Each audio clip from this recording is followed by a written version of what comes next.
फिर जन्म काल में वह उसी में लिपट जाता है। कैसा? तो द्वंद्वाख्यम इच्छा द्वेष विषयत्वेन द्वंद्वात्मक जो है राग और द्वेष रूप मोह जन्म काल में समुपस्थितम उपस्थित हो जाते हैं। भूतानाम और प्राणियों के मोहनम भवति, उसके कारण मोह हो जाता है। तेन मोहे न, उस मोह से सर्वभूतानि सम्मोहम यान्ति, सारे प्राणियों को सम्मोह की प्राप्ति हो जाती है। यानी जन्म काल में वो सारे संस्कार उपस्थित हो जाते हैं पुराने जन्म के, उसके कारण मोह होता है, मोह के कारण सम्मोह का निर्माण हो जाता है। तद विषयेच्छा द्वेष तद विषयेच्छा द्वेष स्वभावानि भवन्ति। यानी तद विषय इच्छा और द्वेष करने वाला, इच्छा मतलब प्यारी चीज को अच्छा, और जो बुरी चीज लगती है उसे द्वेष की, वह दूर हो जाए। अच्छा और दूर न मत संश्लेष वियोग सुख दुख स्वभावानी, मेरे संयोग और वियोग से उसको कोई मतलब नहीं रहता है, वो सांसारिक सुख दुख में ही उलझ जाता है।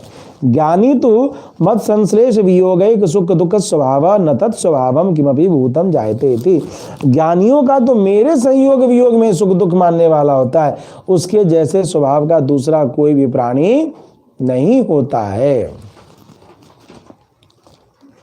आइए 28वें मंत्र में देखते हैं भगवान क्या कह रहे हैं। अब ये बात समझ में आ गई। 27वां 28वें मंत्र में भगवान कहते हैं येषाम त्वंत गतम पापम जनानाम पुण्य कर्मणाम ते द्वंद्व मोह निर्मुक्त मुक्ता भजन्ते माम दृढ़व्रता। येषाम, भाष्यकार यहाँ टिप्पणी कर रहे हैं, तत्र तेषाम त्रयाणाम भगवंतम भजमानानाम ज्ञातव्य विशेषान उपादेयांश प्रस्तौति।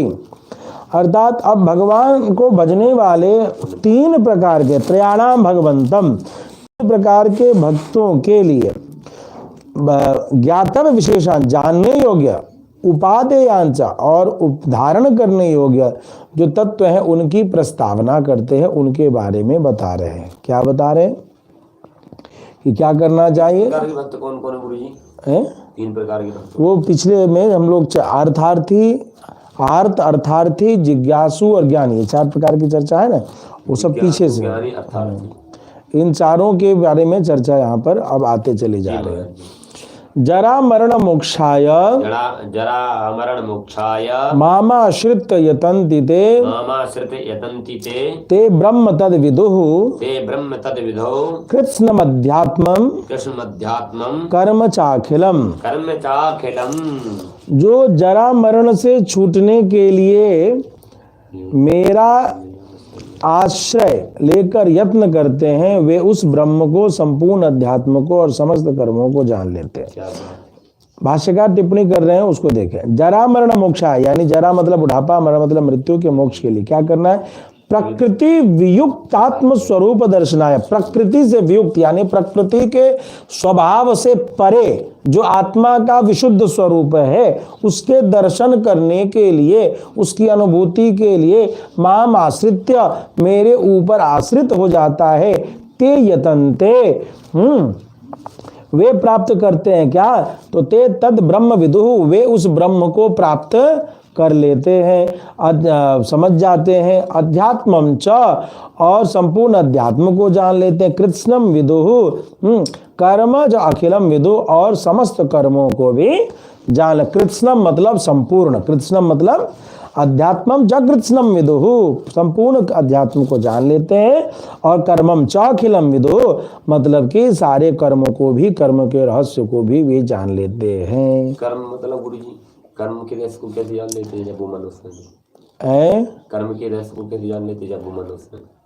यही तो क्वालिटी बता रहा है ना, कि वो इस अवस्था में कब, जब माम आश्रित, जब मेरे आश्रित हो करके जीवन करता है, तभी वो जान पाता है, अन्यथा अच्छा करना है कि बुरा करना है नहीं। कर्म की परिभाषा पिछले अध्यायों में हो चुकी है। वर्णाश्रम व्यवस्था के अनुसार शास्त्रोपदिष्ट जो कर्म है वही कर्म है, और उससे की चर्चा, ठीक है। तो इसलिए कर्म के रहस्य को समझ लेता है। उसके लिए पिछले के भागों को आपको देखना पड़ेगा, कर्म योग को, जो दूसरे तीसरे अध्याय की बात है। दूसरे तीसरे चौथे में आप पढ़ेंगे तो समझ में आएगा, उसके वीडियो उपलब्ध है, उसको देखना पड़ेगा। 30वें मंत्र को देंगे। साधिभूतादिदैवम माम, साधिभूतादिदैवम माम